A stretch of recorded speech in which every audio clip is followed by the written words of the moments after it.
The annual outing of the chief goods manager's staff was held when the party spent a delightful day on the river. Leaving Marylebone at 10 a.m, they alighted at High Wycombe and drove to Marlow, there boarding the steam launch Duchess of Kent. And as the Marlow regatta was being held at the time, several boat races were witnessed before the start downstream was made. At Hampton Court, the party broke up, pronouncing the outing as one of the most enjoyable ever spent by them.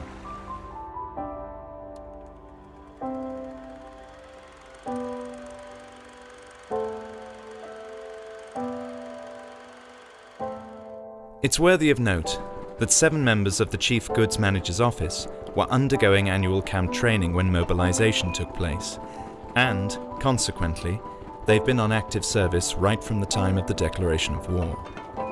They were sent out to France with practically the first lot of territorials. Altogether, 23 members of the CGMO staff have joined the forces.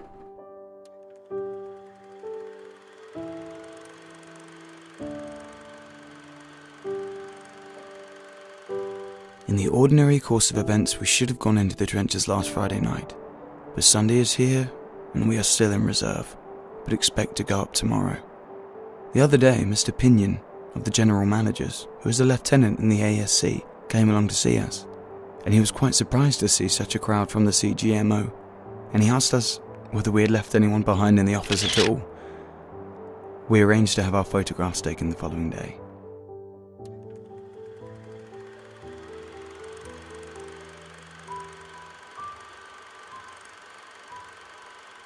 I am not at all seriously wounded, so do not worry. I've caught a few small bits of a shell, but only have scalp wounds and slight punctures and bruises. I'm feeling quite alright and can walk about and read. We were up digging on New Year's Eve, and on New Year's Day we were billeted in a barn of a ruined farmhouse, as we were to have gone in the trenches the following night. In the morning they were shelling over beyond us, but they came nearer, and at around 9:30, one dropped in our courtyard. I made my way to the dressing station with another chap, who was glad of a little support, as he was wounded in the back. There were about 70 of us in the barn, and as far as I can make out, 14 were killed. So you see, I am not really unlucky.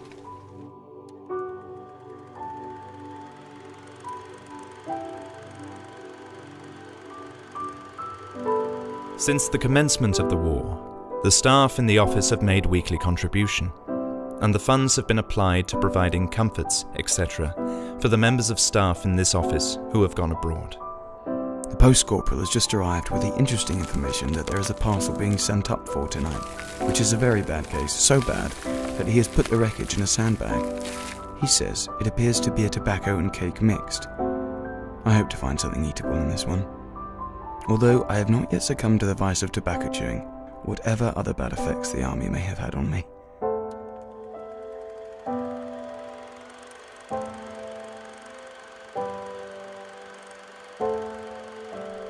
This turn in the trench area lasted 11 days, and taking things all round, we did not have a bad time, the weather being much better and a good job too. Of course, shaving and washing was off, and there were some guys amongst us.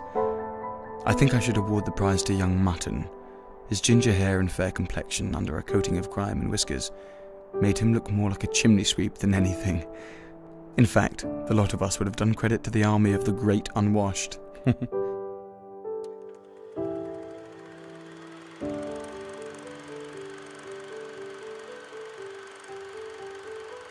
We were rather too near the German trenches for them to shell us to effect, and so we missed that little attention, and had only to put up with the sniping, at which game our boys are able to have a look in.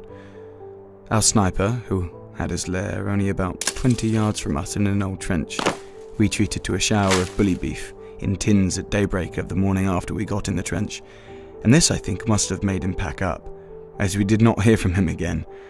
Of course, he had had a few shots sent at his place during the night, but I guess bully beef did it.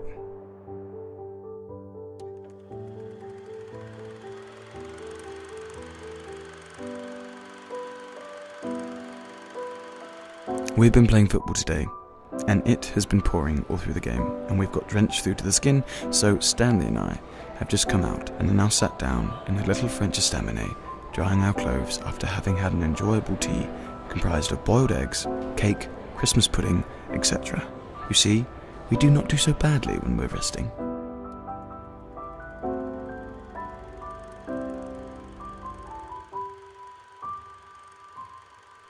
It is with a heavy heart that I am now answering your letter, as we have had to place on record the death of Norman Smith and the wounding of Sergeant Rowbottom and Fred Mutton.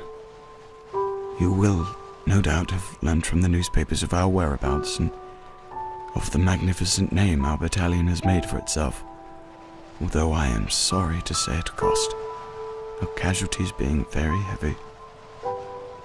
Those of us who have come safely through are naturally rather heavy-hearted at present, and we can say that we have seen war in its most terrible form, the whole being a very fair reproduction of Dante's Inferno.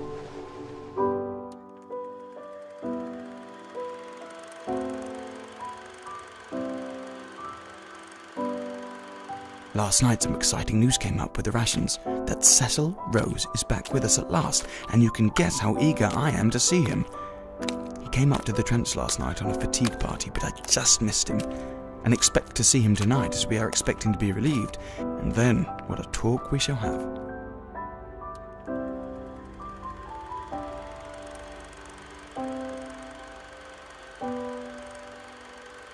One of the forms of entertainment here in reserve is to sit at the door of one's dugout and laugh at the frantic efforts of those outside to reach cover when any shrapnel comes over. Lately, the enemy have developed the knack of dropping a few shrapnel shells in our neighbourhood very early in the morning, and although this is more or less innocuous when under the protection of your dugout, it is distinctly annoying to be disturbed from your slumbers by the noise of bursting shrapnel.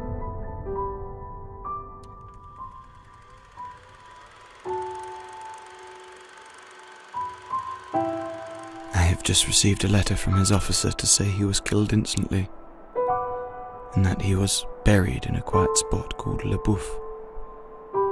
Someday, if we are spared, we hope to look upon that quiet spot under different circumstances.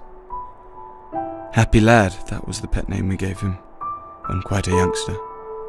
He was always such a laughing, cheerful kiddie, and it stuck to him in the home, right up to the last.